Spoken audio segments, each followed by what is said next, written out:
ECU, ECM, Engine Control Module, Working Process. The ECU is the brain of the engine. It controls and monitors all engine operations in real time. How it works. 1. Input. ECU receives data from multiple sensors: a crankshaft position sensor, engine RPM and position, a camshaft position sensor, valve timing, MAF, map sensor, air flow pressure, O2 sensor, exhaust oxygen for air-fuel ratio, ECT sensor, engine temperature, TPS, throttle position. 2. Processing. ECU processes all sensor data using pre-programmed maps and algorithms. It calculates the exact amount of fuel, ignition timing, and valve control needed for current conditions. 3. Output.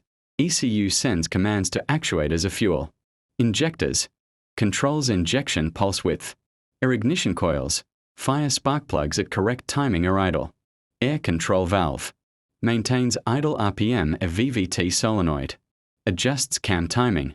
Goal: achieve maximum power, fuel efficiency, and lowest emissions. 2.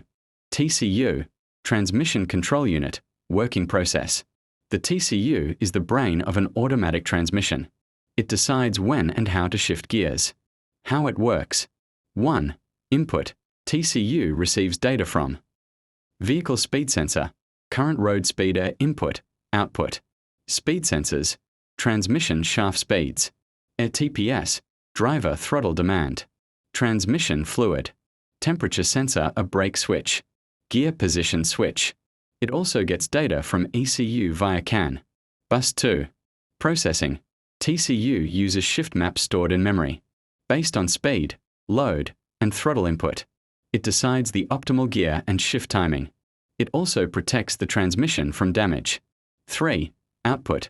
TCU controls transmission actuators, a shift solenoids, engage or disengage clutches and bands. A line pressure solenoid controls shift firmness, a torque converter clutch solenoid. Locks torque converter for efficiency. Goal: smooth gear shifting, fuel economy, and transmission protection.